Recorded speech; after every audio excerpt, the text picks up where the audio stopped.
Nagaanif jaalalli bakka jirtanitti hunduma keessaniif haa baay'atu. Akkam jirtu daawwattoota Kiristiyaana Miidiyaa.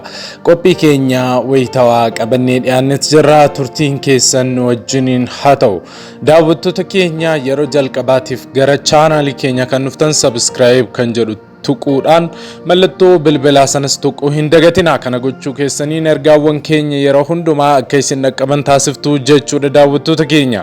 Gara qophii keenya jalqabaatti yommuu darbinu har'a nuyi kan wal wajjiniin ilaallu konsertii fi sirna gaa'ela faarfataa Iyyoob Yaadataa Gurraandhala 19 ja'affaa jechuudha 2014 sanbata dura taasifamuu jalqabarratti isiniif dhiyeessina daawwattoota keenya.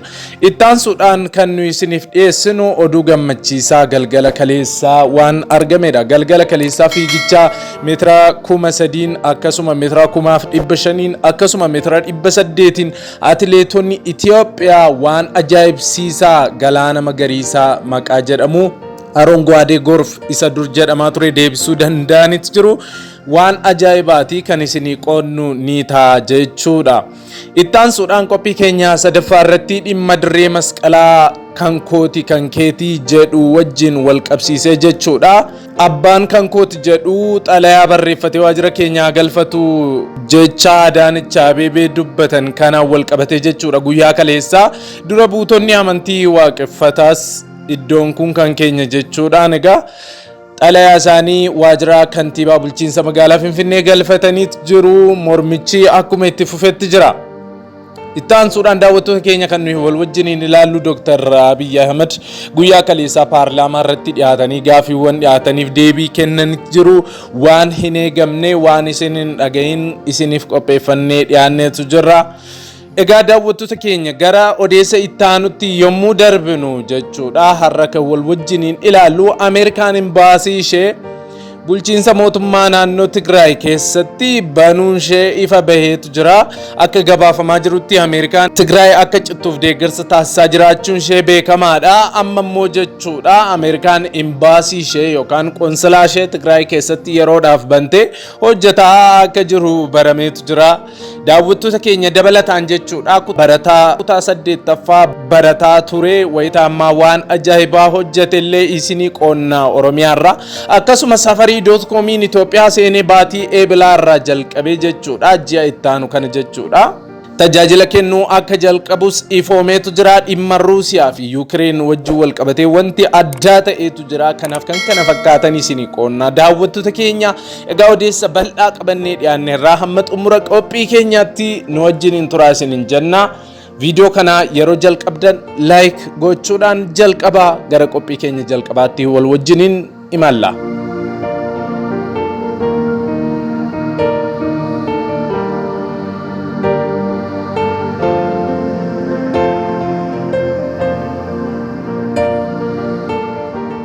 Video kana like gochuudhaan jalqabaa daawwattoota keenya. Qophii keenya jalqabaa irratti akkuma jalqaba waadaa isinii galle konsertii fi sirna gaa'ela faarfataa Iyyoob Yaadataatiin argina. Konsertii fi sirni gaa'ela faarfataa Iyyoob Yaadataa gaafa Gurraandhala 19 2014 sanbata duraa sa'aatii 8 irraa eegalee akka raawwatamu beeksiseetu jira. Faarfataa Iyyoob iddoon sagantichi itti geggeeffamu waldaa guutuu wangeelaa Gullallee bakka addaa fiinaansii jedhamutti karaa shogolee ol baasuu irratti kan argamu waldaa guutuu wangeelaa fiinaansiitti akka adeemsifamu odeeffanneetu jira. Nuillee Kiristiyaana Miidiyaan guyyaa sanachitti argamuudhaan tamsaasa kallattii isiniif akka dabarsinu gamanumaan odeeffannoo kana isinii qooduu jaallanneerraa irratti argamuudhaan saganticha isinis hirmaadhaa isiniin jenna daawwattoota keenya. Qophii keenya lammaffaa irratti kan nuyi argannu oduu gammachiisaadha. Galgala kaleessaa fiigicha meetira 300 mana keessaa Poolaanditti geggeeffameen jechuudha. Lammeechaa Girmaa tokkoffaa yoo ta'u Solomoon Baaraggaa lammaffaa Geetinnat Waalee arfaffaa Adaanee Kaasaay torbaffaa Haftuu Takluu salgaffaa ta'uudhaan injifannoodhaan xumuruu danda'anitu jiru. Meetira 1500 dubartootaatiin ammoo sadarkaa tokko hamma 5tti shamarran lammiilee Itoophiyaa ta'an injifannoodhaan xumuraniiru. Haaluma kanaan Gudaaf Tsaggaayee, Lamlam Haayiluu, Fireewayin Haayiluu, Habtaamuu Alamuu fi Hiruut Mashashaa ta'uudhaan tokko hamma 5tti nama tokko utuu of gidduu hin galchin injifannoodhaan xumuraniiru. Itti dabaluudhaanis meetira 800 kan dubartootaatiin sadaffaa kan baate Tigist Girmaa yoo taatu, shanaffaa kan baate immoo Warqinash Massalee ta'uudhaan xumuraniitu jiru. Odeessa keenya itti aanuun daawwattoota keenya dhimma dirree masqalaa ilaalchiseetu arganna.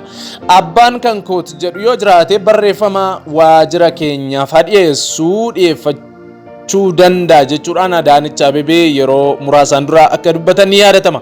Guyyaa kaleessaa immoo egaa dura buutonni amantii waaqeffataas iddoon kun kan keenya nuuf mala nuuf mirkanaa'uu qaba jechuudhaan xalayaa waajjira kantiibaa bulchiinsa magaalaa Finfinnee aadde Adaanech Abeebeetiif galchuun isaanii beekameetu jira. Odeessa keenya itti aanuun daawwattoota keenya dhaabni isaanii badhaadhinni saamtotaan akka guutame kan addeessan Dr. Abiy Ahmed yeroo dhiyoottis qulqulleessuu akka jalqaban dubbataniiru guyyaa kaleessaa jechuudha. Itti dabaluudhaan waa'ee waliigaltee TPLF waliin taasifamu irrattis hanga ammaatti homtuu akka hin jirree fi fuulduratti garuu wanti uumamu akka hin beekamnes addeessaniiru. Itti dabaluudhaan Dr. Abiy Ahmed boba'aan biyya keenya keessaa bahee gara biyyoota ollaa keenya Somaaliyaa fi Keeniyaatti karaa seeraan alaatiin maallaqa olaanaadhaan gurguramaa akka jirus dubbataniitu jiru. Kanaan wajjin wal qabsiisee Dr. Abiy Ahmed akka jedhanitti namoonni boba'aa kana daangaa irrattis ta'uu qabatan fudhadhaa jechuudhaan dubbataniitu jiru.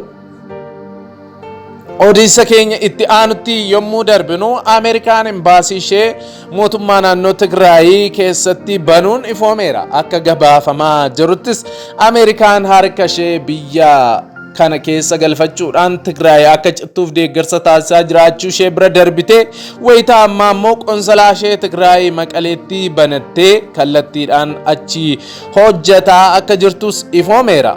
Mootummaan gama isaatiin egaa waan jedhu hordofnee kan isiniif dhiyeessinu ni ta'a. Itti daballee kan nu ilaallu daawwattoota keenya barataa kutaa 8ffaa uummata gandasaa dukkana keessaa baasee Oromiyaaf abdiin jiraa jedhu isinii qonna. Abjuun kaayyoon xiiqii fi kutannoon dhaloota kanaa nama ajaa'ibaa jedha BBC'n akka gabaasetti. Godina Booranaarraa Karaqaa mucaa umrii waggaa 14 isinii qonna. Maqaan isaa Adam Huseen Didaa jedhama. Godina Booranaa aanaa Waciilee ganda Weebii keessatti barataa kutaa 8ffaati. Ganda isaa keessa tajaajilli niitworkiif ibsaan daandiin hin jiru. Mul'anni guddaan garuu mataa gurbaa kanaa keessa jira jedha BBC'n. Mul'ata dukkana ibsuu, mul'ata uummata isaa rakkoo keessaa baasu, mul'ata kana baatees hin teenye balfa yookaan waan xuraa'aa bineensotarraa baayogaazii oomishuudhaan humna elektirikaa maddisiisee tajaajila ibsaa ganda isaatiif kennaa jira jedhu. Ganda Weebii mana uummata baay'ee keessaa galgala ibsaan elektirikii ni ifa. Eenyutu hojjete galcheef yoo jettan Aadan Huseen Didaati. Barataa kutaa 8ffaa tajaajila kana jiraattota ganda isaa hunda waliin ga'uuf hojjechaa akka jiru dubbateera. Reefu kutaa 8ffaa kan baratu kun umuriin isaa waggaa 14 qofaadha. Utuu haalli mijatee utuu Oromiyaan nagaa taatee gurbaan kun maal hojjechuu akka danda'u yaada jechuudhaan BBC'n maxxansa isaa kaa'eetu jira. Ittaan sun daawwattoota keenya odeessi nuyi wayitaawaa gabaabaan yeroo kanaaf ilaallu safarii.com'n ilaalla. Safarii.com'n Itoophiyaa keessa baatii eeblaarraa jalqabee tajaajila kennuuf akka jalqabuuf oomseetu jira. Dhaabbati safarii.com waggoota 5 dhufan keessatti maamiltoota miliyoona 50 ol horachuuf karoora akka qabus beekseera. Safarii.com'n Itoophiyaa keessatti tajaajiloota isaa eegaluuf haalota dandeessisan irratti miidiyaaleef ibsa kenneetu jira. Finfinnee, Baardaar, Gondar, Dasee, Kombolchaa, Harar, Dirree Dawaa fi Jijjigaa tajaajiltoota safarii.com bakka itti eegalu keessaa isaan ijoo ta'us ibseetu jira. Odeessa keenya xumuraatiin daawwattoota keenya Ruusiyaan daangaa Yuukireen seenuudhaan iddoowwan lama Yuukireen jalaa bilisa baasuun nagaa eegdota jechuudhaanis waraana ishee seensifattee jirti. Kana kan dhagaan pirezidaantiin Ameerikaa duraanii Donald Trump Vladimir Putin akka dinqifatan ibsaniiru. Waan ajaa'ibaa raawwatanis jechuudhaan jajaniit jiru. Egaan daawwattoota keenya qophii keenya wayitawaa yeroo kanaaf isiniif qopheeffannee kanneen hanga ammaatti daawwattaniidha. Waan daawwattaniif eebbifamaa guyyaa gaarii isiniif haa ta'u. Sa'aatota muraasa booddee qophii keenya biraatiin hanga walitti deebinutti turtiin keessan bareedaa haa ta'u. Nagaan oolaa. Ergaawwan keenya sheer gochuu hin dagatinaa isiniin jechaa suuraawwan konsertii guutuu Shifarraatiin qophaa'ee fi noorratti kaafaman baay'ee mimmiidhagoo ta'an isin daawwachiifnaa gamanumaan daawwadhaa isiniin jennaa. Yeroo gaarii isiniif haa ta'u. Nagaan tura.